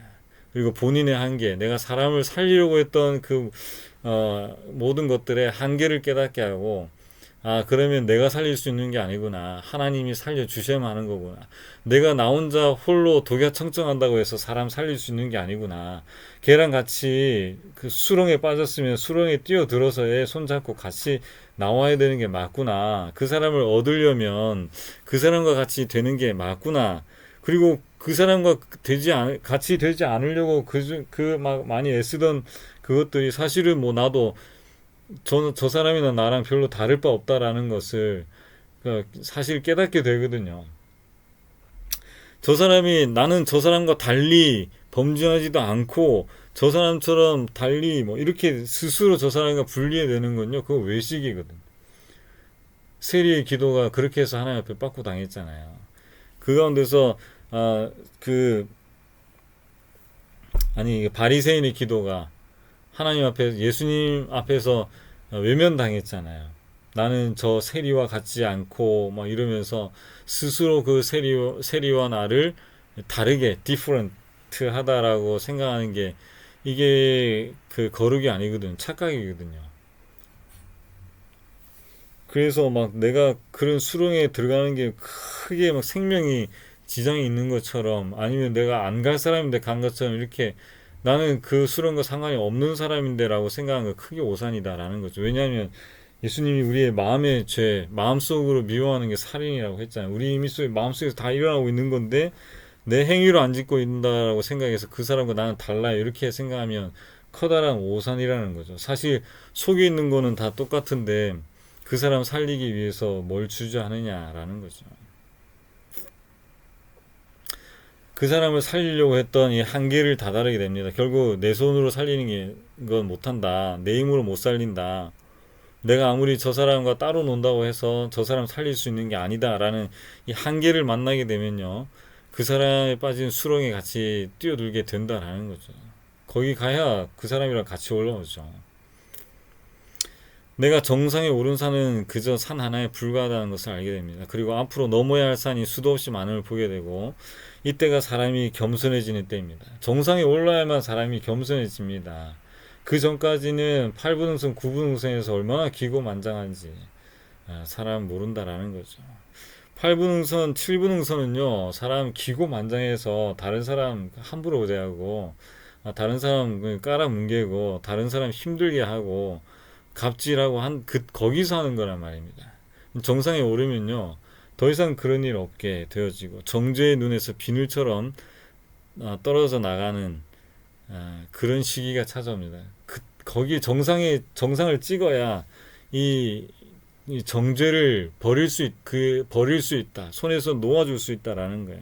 신앙적으로 철이 드는 때도 그때입니다. 그래서 여러분들은 정상을 반드시 찍으셔야 된다. 어중간하게 8분응선, 9분응선, 남보다 뭐 6분응선에 있는 사람 비해서는 조금 앞섰죠. 더 올라갔죠. 하지만 그거는 정상을 찍기 전에는 이게 산 하나 정도밖에 못 넘었다라는 것을 모른다라는 겁니다. 자신의 한계를 만나는 순간까지 해야 된다. 그래야 신앙에 철이 든다라는 거죠. 무엇을 하든 한계를 만나는 순간까지 해야 합니다. 이것이 진지한 것입니다. 현실 파악이 되는 때가 그때예요. 세상의 절반만 살던 인생을 끝내고 하나님이 지으신 모든 세상을 아름답게 누리는 삶을 그때야 살게 된다라는 거죠. 게다가 상식적이고 인간적인 사람이 되는 때입니다. 여러분, 이분법적인 사상이 머리끝까지 올라 있을 때는요, 절대 인간적인 삶을 못 삽니다. 인간미가 뚝뚝 떨어져요. 그래서 그 당시에는 제가 굉장히 샤프하다는 소리를 많이 들었어요. 지금도 그 샤프하다는 소리 안 들려고 노력하는데도 그게 조금씩 나오지만 그 당시는 더 했단 말입니다. 그래서 매일같이 곤두서 있었다.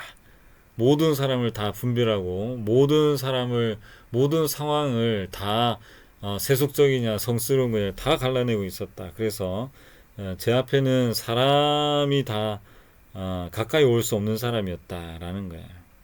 그럼 사람 살리는 거 뭐 물 건너가는 거죠. 균형 잡힌 삶을 사는 사람이 될 수 있습니다.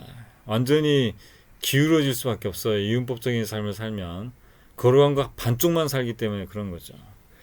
세속적인 사람 다 정지하면서 살고 사실은 그 사람이 세속적인 게 아니고 사람 속에 다 있는 게 드러났을 뿐인데 세속적이라고 생각하는 착각에 빠진다라는 거죠. 사람이 교만할 수밖에 없어요.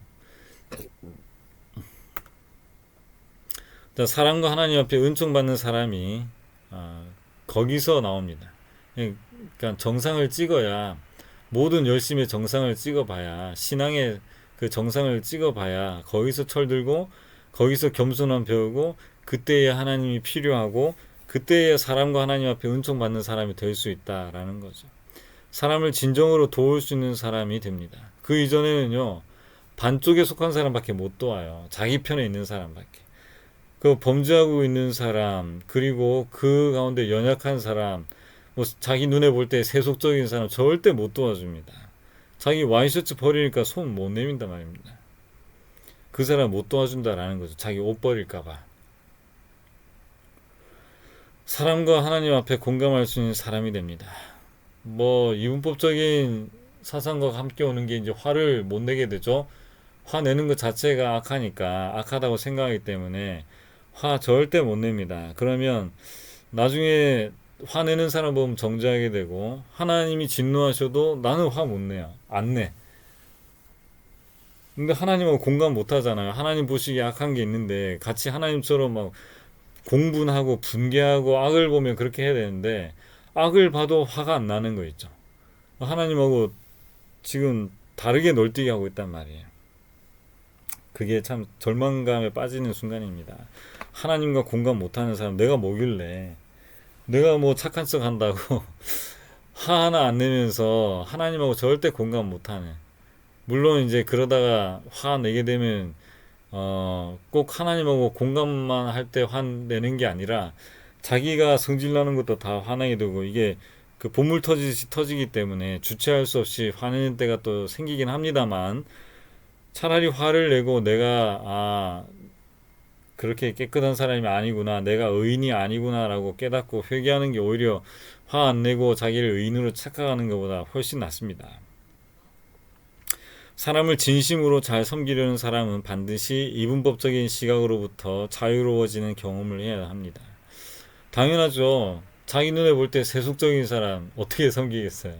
못 섬깁니다. 자기 속에서 눈총이 나는데 그 사람 나한테 가까이 안 오는데, 나한테 오면은 벌써 내 속에 있는 칼에 난도질 당하는데 불편해서 못 온단 말입니다. 그 사람이랑 절대 공감도 못 하고요. 그 사람과 똑같은 모양은 절대 못 취하죠. 그럼 그 사람을 얻을 수도 없고 구원할 수도 없다. 사람을 살리겠다고 뛰어든 사람이 이분법적인 시각을 못 버리면 자기 생각과는 달리 자기 주변에서 몇 사람들 계속 죽어 넘어간다라는 겁니다. 이때가 하나님의 때, 은혜의 때입니다. 그래서 이분법으로부터 좀 자유로워져야 사람이 좀 다른 사람, 뭐 자기가 세속과 성속을 그 방향으로 가른 게 아니라 그 자체로 가르기 때문에, 이 사람이 자기 레이더망에 세속적으로 걸린 사람을 섬기는 자리에 세울 수도 없고요. 그 사람이 아무리 좋은 거 해도 그 사람 거 사용하지도 않고요. 다 폐기해버려요. 좋은 게 아무리 있어도 일반 은총 거의 다 무시당합니다. 이 사람한테는. 이 사람은 자기가 아직 어린 수준에 있는 이 신앙생활을 하고 있다라는 걸 못 느끼고 있는 거예요. 이분법적 시각이 조금 자기를 이렇게 좀 자기가 위에 있는 높은 고지에 있는 것처럼 이렇게 착각하게 만들거든요. 그리고 다른 사람 정죄하는 게요, 진짜 희열이 있어요. 이렇게 막 재밌단 말입니다. 그 재미를 못 버려요. 자기는 깨끗한데, 자기는 성스러운데, 자기보다 세속적인 사람 눈에 보이거든요. 그러면 정죄해야죠. 다 무시해야죠. 세상을 얻은 그 기분, 무슨 자신감에서인지 몰라도 막 사람 엄청 쉽게 정죄하고요, 상종 안 하고 아무리 좋은 것도 그냥 다 폐기해버리고, 자신감이 충만한 때죠. 나중에 돌아보면 다 우매한 건데, 어리석은 건데, 그걸 본인은 잘 못 느끼고 있다라는 거죠. 겉에서 빠져나온 사람만 그 사람이 지금 아주 어린 길을 가고 있다라는 것을, 어린아이 일을 아직까지도 못 버리고 있다라는 것을 보게 되는 거죠. 안타까운 일이죠. 우리는 어디서 에러가 날 수밖에 없는 그 오더를 내렸는지를 찾아내서 수정을 해야 됩니다. 이것이 크리스천 코딩이에요. 에러를 찾아서 계속 수정을 해야 돼요. 어디서 내가 잘못된 오더를 내렸는지, 왜 내가 이거 이분법적으로 사람을 판단하고 또 이분법적으로 사람을 정죄해서 그 사람을 속단하고 그 사람을 묶어놨는지, 그 사람이 한 건 왜 다 버렸는지, 이런 어디서부터 잘못된 건지, 이거 잘못된 에러를 수정해야 됩니다. 계시록 2장 5절, 그러므로 어디서 떨어졌는지를 생각하고 회개하여 처음 행위를 가지라. 만일 그리하지 아니하고 회개하지 아니하면 내가 내게 가서 내 촛대를 그 자리에서 옮기리라. 아멘. 네, 에러를 고치지 않고 어디서 떨어졌는지 그 잘못된 오더를 고치지 않으면 촛대가 옮겨질 수 있다. 처음 행위에서 멀어지는 것이 그만큼 아주 위험한 일이다라는 것입니다.